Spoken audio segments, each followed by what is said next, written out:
I'm really excited to introduce Dr. Marco Trizzino. He is a new faculty at Thomas Jefferson University, started in 2019 and already making great strides in the chromatin regulation field. He got his start, actually, he got his master's at Sapienza University in Rome, studying evolutionary biology, and also his PhD at the same place. And it's quite cool. He made some pretty big changes going from master's and PhD studying evolution and ecology, and then studying chromatin and transposable elements in his postdoc. Since then, his lab has been working on understanding how transposable elements impact gene expression and development, as well as chromatin remodelers, in fact impacting development and also cancer progression. I'm really excited. And also, one fun fact is that Marco has excellent taste in music, and you can ask him about that later. So without further ado, I will give the floor to Marco. I guess we share some of these things, right, Kristen?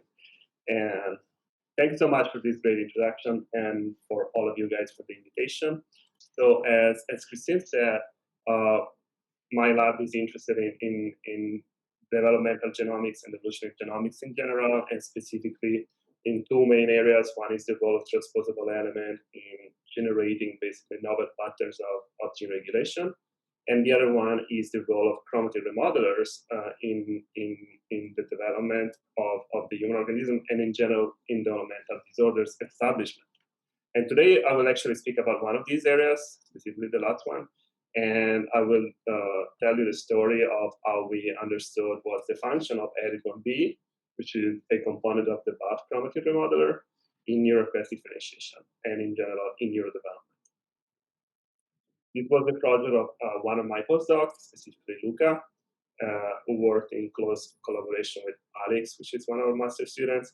And outside my lab, we collaborated very closely with Dr. Guy Santin and his group at Leiden University in the Netherlands. And this work was funded by the Mothers Foundation.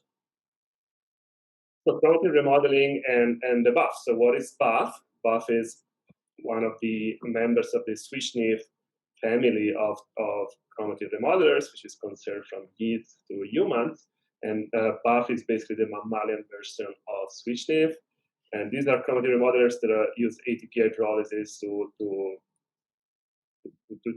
change the chromatin accessibility by pushing and pulling nucleosomes. And catalytic subunits are usually either SMARCA2 or SMARCA4, and they are mutually exclusive. And there are then a bunch of other subunits that are context dependent, that they can change from cell type to cell type, from context to context. And among these subunits, we have the AT-rich domain ones, which are ARID1A and ARID1B, mostly in the BAF, that are also mutually exclusive. You can either have one or the other in the BAF, and this will be very important for the rest of the story. BAF subunits are mutated in all of the possible diseases, from cancer to development. And specifically, ARID1A and ARID1B are very important in this sense, because ARID1A, for example, is mutated in roughly 20% of all human cancers, while ARID1B, that is not so commonly mutated in cancer, is one of the top 10, or top 5 actually, gene mutated in neurodevelopment. It's associated with autism, and it's associated with a lot of different neurodevelopmental symptoms. If you look at the different BAF configurations that we have in mammals, we have two, we can say, canonical BAFs. One is actually called BAF and one is called P-BAF. You will see that one of the differences between BAF and P-BAF is actually the ARID subunits, because the P-BAF doesn't have neither ARID1A nor 1B, but there is a completely different ARID2. And then we have two, and actually a couple more, of non-canonical BAF subunits, BAF configurations, and these two are very important for this project specifically, and you'll see later in the story.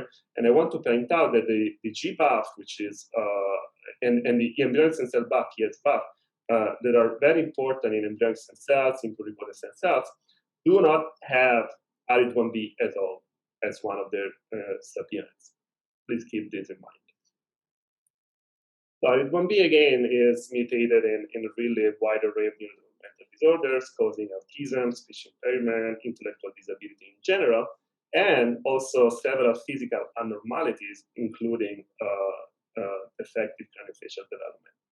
All of these mutations are haploinsufficient, so only one of the alleles is usually mutated because homozygous mutations of ARID1B are not viable.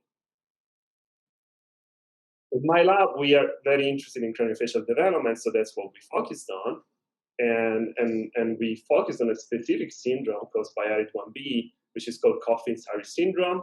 80% of the patients of Coffin-Siris are ARID1B haploinsufficient patients, and they're all in the autism spectrum disorder, or anyway, they present some cognitive impairment and intellectual disability, and all of them present some degree of craniofacial abnormalities, sometimes even very severe.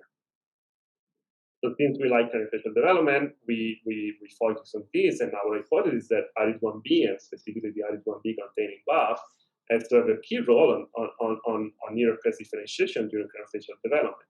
The neurocrest is this temporary cell population that derives from the ectoderm, and then differentiate and migrates, and is able to then give origin to a bunch of different tissues and cell types, including the bones and the cartilage and the connective tissues of the face. So it's very important for facial development.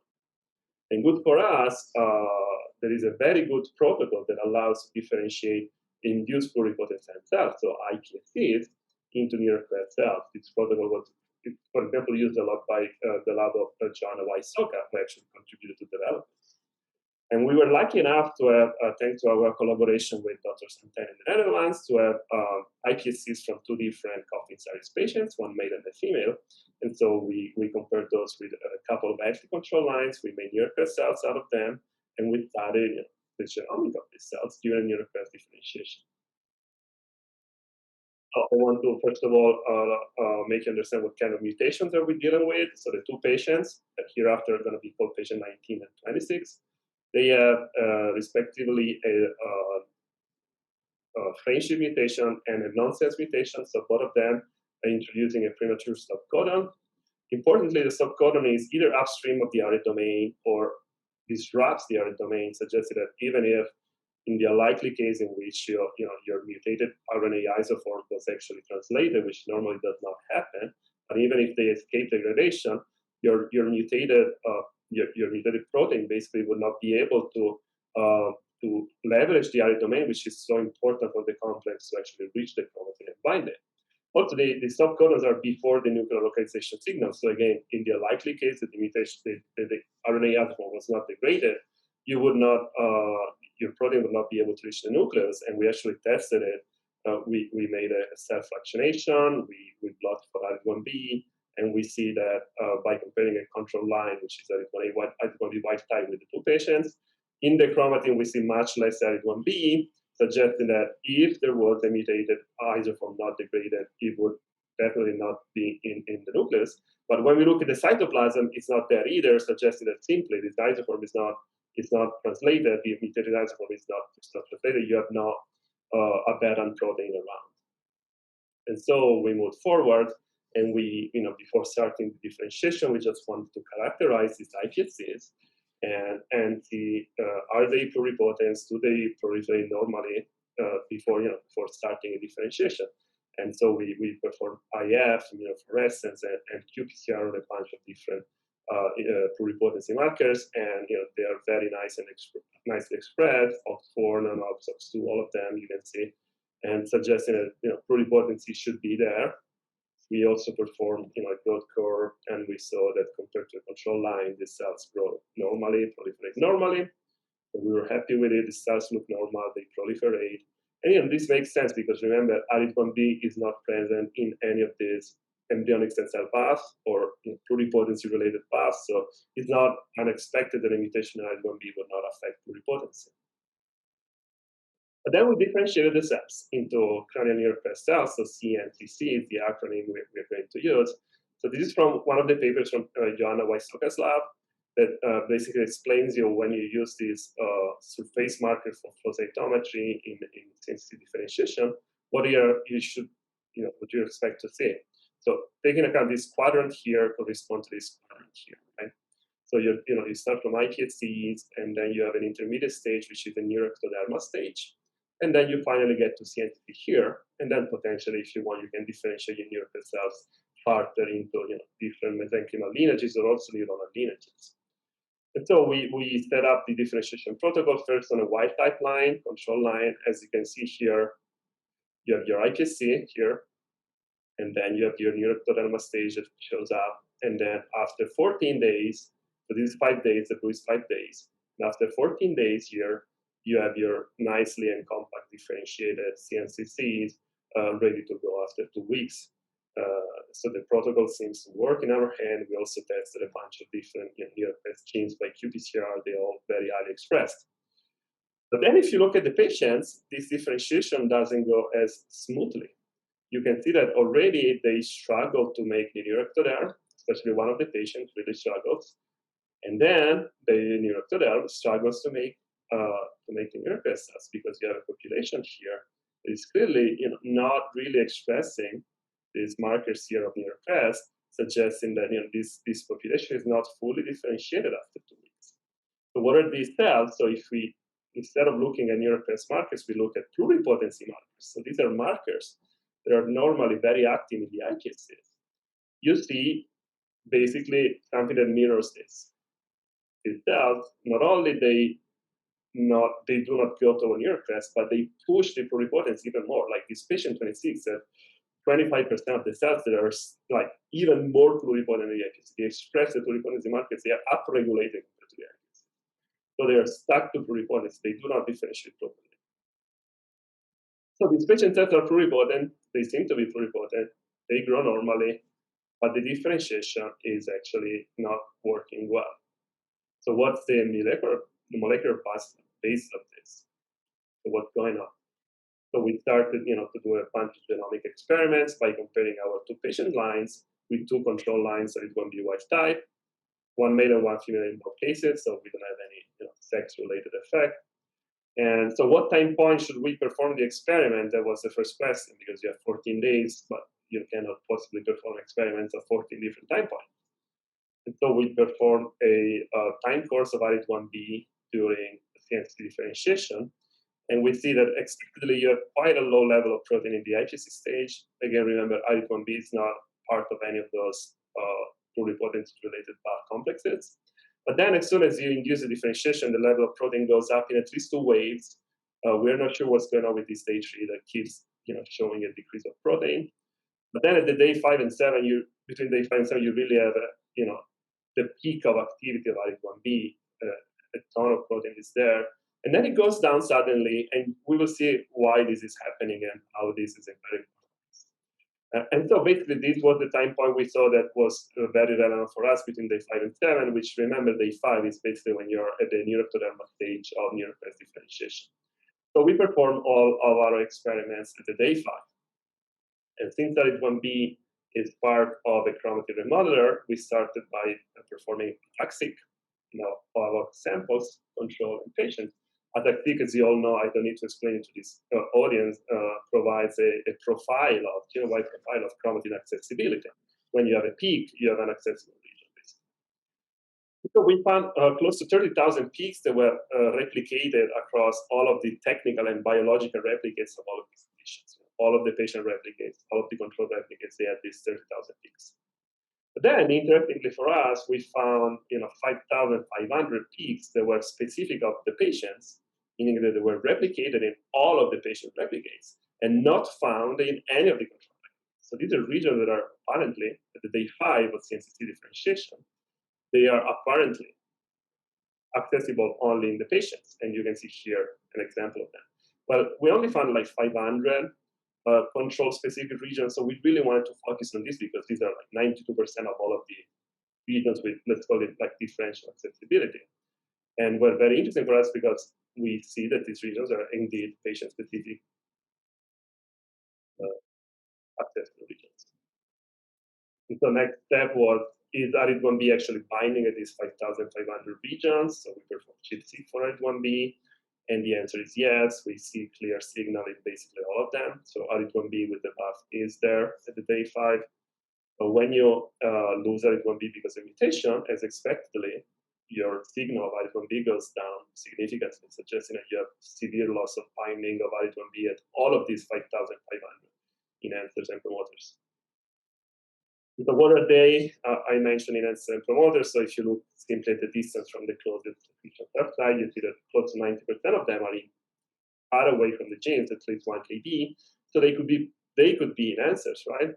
And in fact, we decided to perform a time course for H3 K27 acetylation in wild type conditions. So this is a wild type, ARID1B wild type iPSC, one of our control lines. We profile K27 acetylation, and we look at these 1,100 regions to understand what they are. And so these regions are overall, most of them, almost all of them, active, lots of signal in iPSC. But then you induce a differentiation, and you see that the signal goes down, down, down. And up to day 5, you have close to no signal. And interestingly, this mirrors the ARID1B protein increase, right? You start with low protein in iPSC, and then it increases. This is when you have your peak. So the peak of ARID1B protein corresponds to the lowest level of K27 acetylation. And this suggests to us that ARID1B the ARID1B-BAF could actually work as a repressor of enhancer activity in this context. And in fact, if we perform ChIP-seq of K27 acetyl in all of the control lines at the patients at the day 5, what do we see? We see a low level of K27 in the 2 control line, a significantly higher level in the 2 patients. And remember, this patient is patient 26, which is the one at the flow cytometry displayed the most impaired CNCC differentiation. So you also see like a stronger phenotype here in terms of K27 acetyl. And we wanted to make sure that what we were seeing was actually due to ARID1B mutations and not to any other gene that was mutated coincidentally in both patients. So we performed a knockdown of ARID1B in the control line 1, so the red line here. We obtained like 60% of knockdown roughly, which is was good for us because at the end of the day you want to mock haploinsufficiency. And then we perform ATAC-seg and K27 acetyl ChIP-seq. And you can see here that at the day 5, it's enough to have 50% knockdown of ARID1B in a healthy cell line to have a huge increase at these 5,500 regions, a huge increase in accessibility, and also a significant increase in K27 acetyl, supporting that really ARID1B containing BAF seems to be playing a repressive role at these 5,500 enhancers. And remember, these enhancers are highly active in iPSCs, and indeed, if we do a motif analysis on them, we retrieve some famous pluripotency factors such as SOX2, NANOG, Z3. Interestingly, this is also binding site for CCCF. And so clearly, this is telling us that these enhancers are pluripotent enhancers that are active at the iPSC stage, but when you use a differentiation, you need to repress them to exit pluripotency. And it seems that the ARID1B-BAF is really playing a role in this. And therefore, we really wanted to understand better, is ARID1B a repressor enhancer activity, and what's the consequence of gene expression? You expect that if you have 5,000 pluripotency enhancers that are aberrantly active after 5 days of differentiation, you would have to see something at the gene expression level. And we do see it. We perform RNA-seq at the day 5, and we found close to 2,400 differentially expressed genes between control line and patient lines. And between control line and patient lines, and ARID1B is expected is there as one of the top down-regulated genes. You miss one allele, so that's expected. Strikingly, at the iPSC stage, only a few dozen genes are differentially expressed, again consistent with the fact that these BAF versions that were characterized in the embryonic stem cells really do not have ARID1B, so this again is expected, but then ARID1B clearly becomes important later on. And yeah, these are just a couple of those papers that suggest that, that these embryonic stem cell BAF or GBAF really are ARID1B free. So when we look more in detail about these 2,400 differentially expressed genes, the question was how many of these genes are also the nearest gene to one of these 5,500 differentially accessible enhancers. And the answer was almost a quarter of them, 600 of them basically have an impaired enhancer in terms of accessibility or promoter and a differential gene expression state. And so these genes, so over a quarter of all of the differentially expressed genes are therefore under the direct control of ARID1B. And as expected, we found an enrichment for upregulation in this set, because remember, you have a openings and increase in accessibility at the enhancer, so you expect to have also an increase in gene expression. So we performed a pathway analysis on these 598 genes. We found two main signaling pathway lines, two main pathways as enriched. So the red ones are pathways for pluripotency maintenance, right? So these are genes that are important for pluripotency. And the blue ones are pathways that are important for exit for pluripotency, and specifically PPAR alpha associated pathways. So let me tell you a little bit more about this. And how this relates with NANOG, okay, which is, as you guys know, one of the most important pluripotency factors, very important. So when you have undifferentiated cells, undifferentiated iPSCs, you have very high NANOG level, because NANOG it keeps the pluripotent ground. But then when you induce some differentiation, you go toward linear condition, you need to shut down NANOG progressively. You need to downregulate it.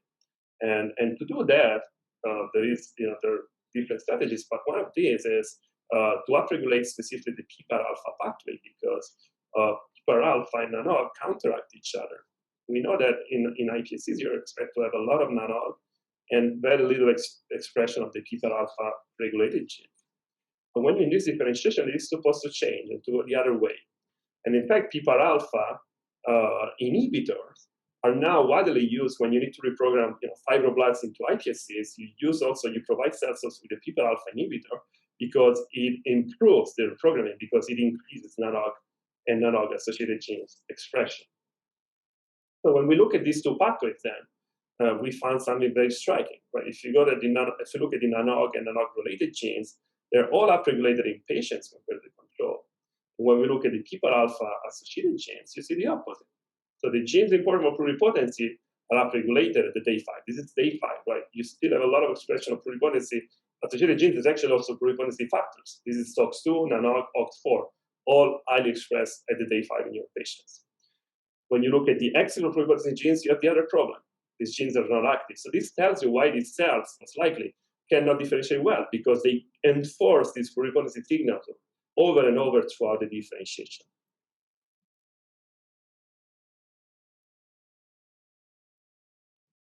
So far, we see that impairment of ARID1B, haploinsufficiency of ARID1B impairs the differentiation of CNCC, likely through missed repression of over 5,000 enhancement promoters that are important for pluripotency. And we see that this correlates with downregulation of genes important for exit for pluripotency. As I showed you several times, SOX2 and NANOG came up many times in our differentiation expression, in our pathway analysis, and in our motif analysis. So we really wanted to look better what's going on with SOX2 and NANOG. These are two of the most important pluripotency transcription factors. So we started from SOX2, we performed a ChIP-seq, and we wanted to focus on these 5,500 regions again. And we saw that roughly 60% of them, so over 3,000 of them, clearly show binding in the two patient lines and no binding in the two control lines. So there is any apparent SOX2 binding at these regions that overlap entirely the patient-specific ATAC-seg peaks of the pluripotency enhancers that we mentioned. And in fact, if you look at ATAC-seg data accessibility, you see that these regions clearly are much more accessible in the patients and better accessible in the control lines at the day 5. And SOX2 is also a pioneer factor. So clearly you have some appearance of SOX2 activity that correlates with BAF activity that is messed up in there. And it's known that pioneer factors, especially the pluripotency one, still need the BAF to open and close the chromatin. So clearly there is a correlation between aberrant SOX2 activity and aberrant accessibility at these 5,000 enters. Similarly, when we do NANOG, we did NANOG ChIP-seq, we also find several thousand, 5,000 in this case almost, of patient-specific NANOG peaks with definitely increased binding in patients. Again, your patient 26 is one more time clearly showing the stronger phenotype. Although only a few of these regions, unlike SOX2, in which there was a perfect overlap between SOX2, patient-specific peaks and regions with change accessibility, you don't see the same with NANOG. Like 10% of these regions overlap with one of these pluripotency enhancers with change of sensitivity in the patient. And in fact, if you look at the effective data, there's really no major changes here. So what's going on, right? We started to think, what if it's what we see in non-OG is just because you have higher non-OG expression. Remember, the non-OG expression, the non-OG dosage, as I mentioned here, is very important to exit pluripotency, right? To make the cells able to differentiate into something, you need to downregulate non-OG. And this is not happening in our patients. And so we wonder, what if we just see more non-OG around because we see more non-OG binding because there is way more non-OG around. And also we know that SOX2 and OX4 together regulate non-OG expression by binding a cis-regulatory element in the promoter of non-OG. So we just wanted to have a look at this promoter and the element in the promoter specifically, and we see indeed that in the patients, this promoter is way more accessible than the control lines, and you have SOX2 binding in the patients, and you really don't have it in the control lines, suggesting that SOX2 and ARID1B together modulate directly non-OG expression. And we went back to our knockdown experiment, and we see that 50% knockdown of ARID1B is enough to elicit a very sizable increase in chromatin accessibility in the promoter of nano. And so clearly, a balance of SOX2 activity, and we also see actually that SOX2 that is supposed to preposition to developmental enhancers does not do it. So SOX2 sticks with pluripotent enhancer instead of going to developmental enhancers. I couldn't show you this data for sake of time, but we can discuss them later in the Q&A if you want. And there is increased non-OG expression, probably regulated by ARID1B and SOX2, and this non-OG expression messes up completely the active pluripotency, and the cell cannot differentiate well. So this was, good finding, but we wanted to understand at this point how is the BAF reacting to this, right? You lose ARID1B, and is the BAF remaining at these enhancers? Is a different configuration of BAF present there?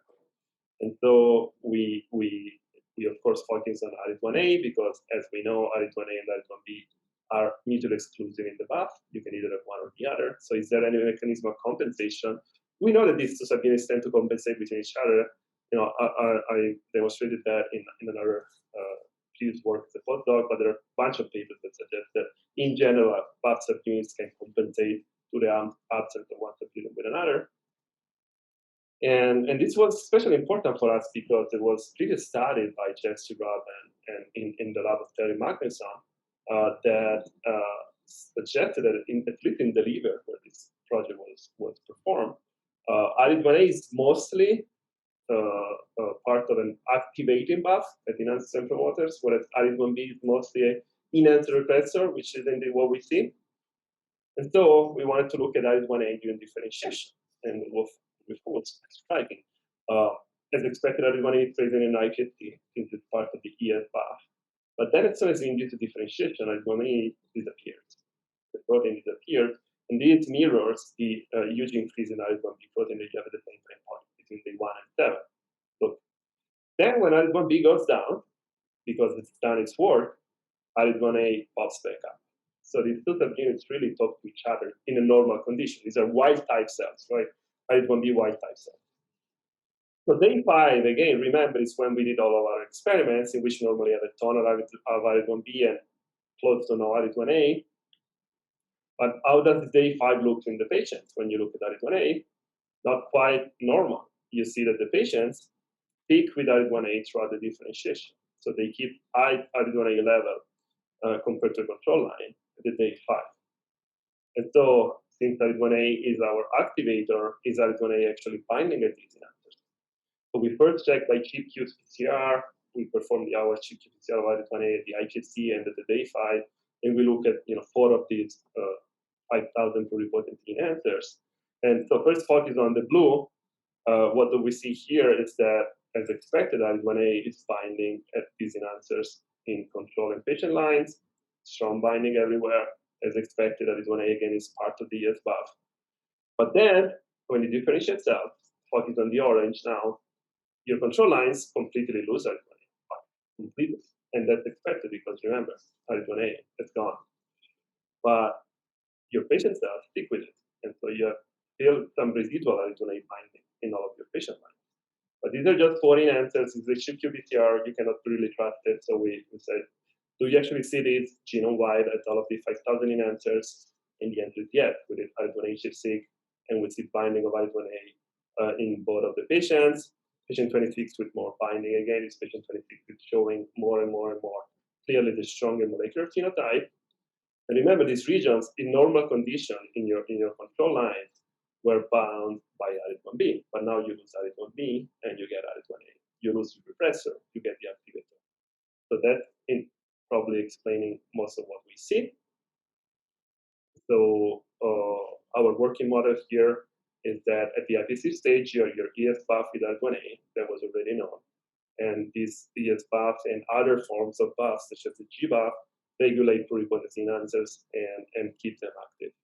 But when the differentiation is induced, ARID1B containing BAF is supposed to replace the ES-BAF and these enhancers to attenuate their activity and to shut down the pluripotency enhancers and to promote the excess of pluripotency. However, in the patients that are ARID1B insufficient, they stick with the ES-BAF or some other form of BAF containing ARID1A, and that keeps these enhancers apparently active. And that's why everything is then impaired. One last slide, and then I'm done. We just wanted to characterize the protein level, what this ARID1B-BAF, how is this ARID1B-BAF composed? So we perform an IP of ARID1B followed by mass spec in a wild type line, ARID1B wild type, day-5 of differentiation, which is when ARID1B is the most active. And we found that ARID1B coelutes with a bunch of another like 10 subunits of BAF. And the coolest thing for us is that we found as a catalytic subunit exclusively SMARCA4 with 42 peptides on average, whereas we found always 0 peptide of SMARCA2. So the ARID1B-BAF seems to be SMARCA. And with this, I am done. I just want to thank all of my lab members, and particularly Luke and Alex, which performed most of the work, and all of our collaborators, and particularly Guy Santen, who provided us with the patient cells. All of the patients and their families for collaborating with us, and the funding for my lab. And this work can be found at the preprint, and hopefully you can have the chance to see it. And thank you so much, everyone. Thank you, Marco. That was a great talk. I have a lot of questions, but I can ask during the coffee chat. I'm going to go ahead and let Sarah Hainer ask her questions. So I'm going to unmute there. Okay, you should be able to talk now. Thanks, Christine. Nice talk, Marco. Thank you. Thank you. So, if I remember correctly, SMARCA5 is SNF2H, which is an ATPase, right? Yeah. So, do you think it has a new ATPase coming in to act here? It could be. It could be. We are trying also to understand what's going on here. Yes, I didn't want to mention that for sake of time, but yes, it could be that we have possibly this novel configuration with SMARCA5, which is normally not in the canonical BAF. Yeah, it's not normally. I'm not aware of any other studies that have shown SMARCA5, so that might be really interesting. Yes, absolutely. Yeah, we're trying to help. Cool. Thanks for finding that out.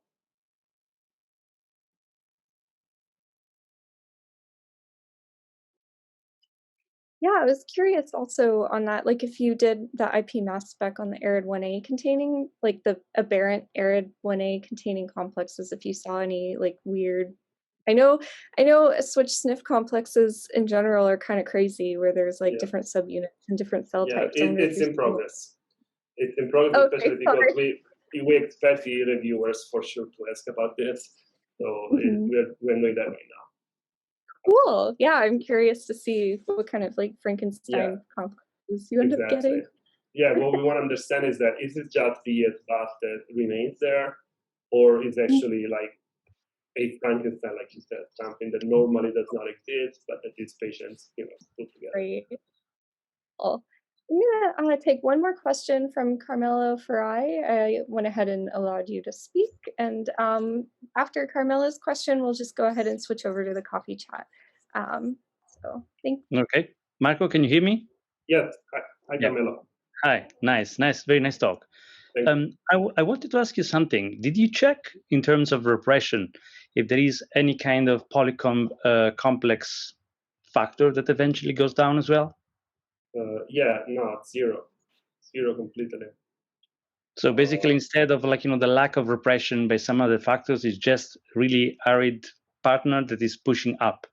Yes, and so it's not here in this table because it's not a stability switch name, but interestingly, we found SALT4 as one of the interactors of ARID1B here. SALT4 is not very well known, but it's also one of the pluripotency factors, like SOX2, ORG, etc. But unlike these ones, SALT4 seems to be important flexible pluripotency as well, because it's central pluripotency, but it's important for lineage commitment. It's also associated with a bunch of neurodevelopmental disorders, and it's a known interactor of NERD. NERD is a chromatin repressive complex. So this is the first time that SALT4 is also associated with BAF, and we're trying to understand, and importantly, SALT4 recognizes the same motif of SOX2 and analogs. So we are thinking that SALT4 could be the one bringing ARID1B there to repress the chromatin, but we'll see. And we'll see if there's some other interactors for sure. We're trying to characterize the mechanism better. I have another question. Did you check only the differentiation towards the neural crest, or did you try also some other kind of differentiation? For example, still in the neuronal path, but using a different kind of developmental pathway, like, for example, cortex or dopaminergic? Yeah, so what we are actually doing right now is hippocampal neurons, because there are like 3 different mouse model studies on ARID1B, and all of them, when they perform RNA-seq in different parts of the brains, they saw that hippocampal neurons were among the one of the regions with the highest number of differential expressed genes. So that we're trying to do hippocampal neurons. Also because it's honestly speaking, it's one of the differentiation pathways that we use a lot in the lab for our studies on transposons, and so we're basically piggybacking there. And I'll keep you posted about these results for sure. Cool. Thanks, Carmela. Thank you. Fantastic. Thank you so much.